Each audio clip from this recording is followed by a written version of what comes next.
Tesla insurance is expensive, and I'm not just speaking for myself. I think if you have a Tesla, you know what I'm talking about. And I'm talking about in comparison to other cars of the same price range. Now, I'll tell you the reasons for that. And as you remember, there's a insure my Tesla attempt by Elon Musk and Tesla to provide insurance specifically for Tesla drivers. Now I was gonna go and take that image from there, but I had to go into Google Image Archives because that site is not even there anymore. I'll tell you why that is, but not to worry. Elon Musk yesterday promised us unexpectedly during the earnings call that they will roll out their own Tesla insurance for all of us next month. That's pretty cool. Should we expect something really awesome or a bit of a failure like this? I don't know, but any attempt will be appreciated. I'm sure you guys would agree with me. Let me tell you all about it next.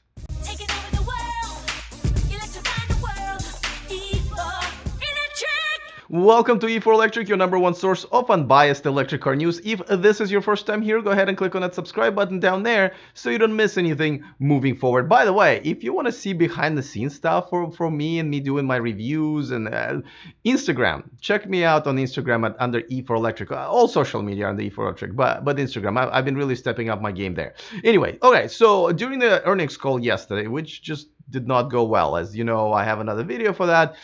But usually he drops some news there, and he didn't do it as much yesterday or even during the autonomy day. But one of the things that really stood out is that he basically said that Tesla will, and it's kind of weird. It's not like even he came out and said it. Somebody asked him about it, and it was kind of a reply to it. So apparently Tesla is going to roll out their own insurance for Tesla drivers. Now there's a catch. The catch is it looks like, it's not much information, but the catch is that because the car can monitor how you're driving pretty well and report it to Tesla, and as a matter of fact they do, they will adjust the rates of your insurance based on how you're driving. And that is like, it's kind of right. I mean, if you just gave somebody P100 DL and said, hey, that car can go 0 to 60 in like 2.3 seconds, but don't you do that because that's just really going to shoot up your insurance rates high. Like, it reminds me of something that I've heard in Spain. When I was in Spain test driving the e-tron, I asked them about like living there because there were some Americans and Russians, I'm Russian, living there. And they said, health insurance is actually really weird because they will give you health insurance for very cheap.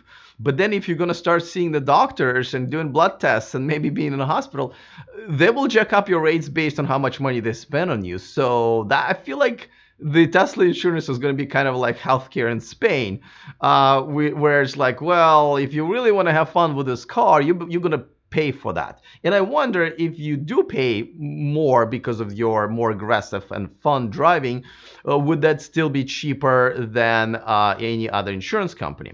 Now, I know in the beginning I said that this image, I had to Google image, basically from the archives, because I went to the website that Tesla put together with Liberty Mutual. And they put it together to kind of solve the same problem, right? Elon said this is going to be the solution. And I don't know if you remember, I reported that basically not only when I first time applied, they never returned my emails, which is bad, and then when I finally was like, hey guys, are you going to give me a quote or what? They gave me a quote that could not beat my farmers insurance rates. Farmers are usually a little bit higher and I stick with them because of their great customer service. I've been with them for like 20 years, but I was going to switch because my insurance kept going up and up and up. Like I'm paying over $200 a month now for my Tesla, and I've never been in an accident that was my fault, like ever, and I'm no longer 19. So experience. And I'm sure all of you guys have your own kind of pains with that. So now there was a tweet from Elon about why. So the website went down. Like I went in there and that website is down. It kind of redirects to another part of Tesla.com. And I was like, well, what's happening? And then I found kind of a clue, if you will, in one of Elon Musk tweets about what really happened.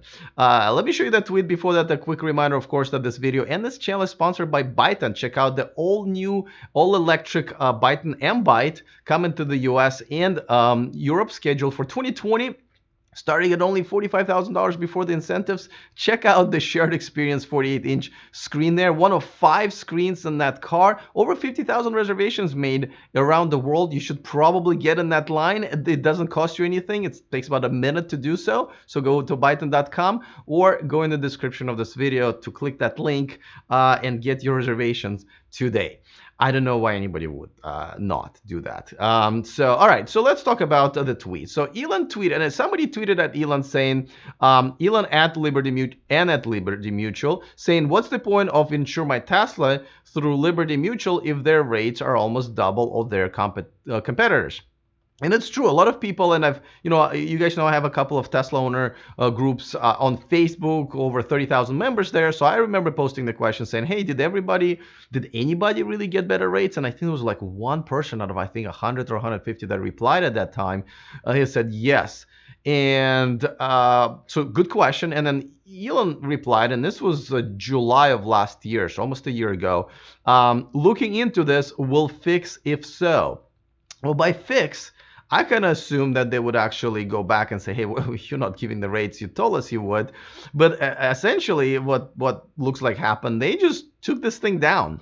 And I don't blame them. I guess, what's the point of promoting another company that's really not doing anything for us except for like frustrating us with higher or same rates as we've had before. Now, don't forget, there are a couple issues that I, of course, have with this is because, one, in the configurator, as you know, when you go and look at the price of the car that you're configuring to buy, they give you the after incentives and after savings price, which includes a lot of savings that you would get compared to gas cars.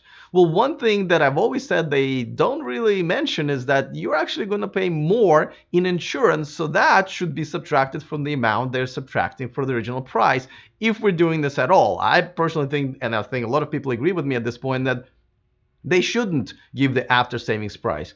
Give people a price and then figure out what their savings would be depending on their location, state, that's also location, I guess, but like country, state, province, or whatever, how much gas they're using, how much electricity costs, and so forth. But anyway, so insurance is high, and one of the reasons is because it's really freaking expensive to fix a Tesla for 2 reasons. One is expensive to fix aluminum body and all of this tech that they put in there. Of course, only Tesla certified mechanics can do that. There are not that many locations still for the body repair. And on top of that, it takes a while to get the parts. So the car ends up sitting on the lot for a while. The storage fees, the rental car fees all go up, and the insurance has to pay for all of that, in addition to the frustration of all of the owners. That's why those rates are much higher. Now, very recently, I think it was Q4 earnings call, Elon admitted that, or maybe one before that, that Tesla had no clue how to do parts distribution until now. He literally admitted for all these 5 or 6 years, they were using centralized location distribution incorrectly, which blew my mind. Not really sure why nobody actually noticed that, because that's a major cluster screw up. So that's one of my other reasons. So I'm looking forward to them actually trying to fix this, but I'm a little cautious because always I will feel like Elon Musk is driving me in the back seat with a clipboard like a DMV instructor, I'm trying to pass my DMV test as a 16-year-old, and every time, I go for faster or change the lane too fast, there's a check mark that tells me that my insurance company is going to be higher. I welcome that on one hand. I just hope there is no like overreach or like some insane price jacking because of that, right? And I wonder If you go back to a regular insurance company, would they ask you, hey, how did it go with Tesla? Were you kicked out or were your rates too high because you were too aggressive? Oh, okay, well, we're going to also jack up our rates for you specifically as well, based on your experience with Tesla. So that's kind of what I'm afraid of. And I guess I usually do positives and negatives here, but I think I kind of done it already in my commentary, so I'm going to spare you that. I am looking for you, forward to your comments. Don't forget to subscribe to our VIP list, by the way, exclusive weekly stories, deals, and so forth in your inbox, and it doesn't cost you anything. So go to e4electric.com/VIP to do that. Once again, I encourage you guys to perfect timing. Go to Instagram and check out E4Electric for some of the behind the scenes stuff that I do there, stories and regular posts. All right, looking forward to your comments. Other than that, see you next time, and remember to stay charged.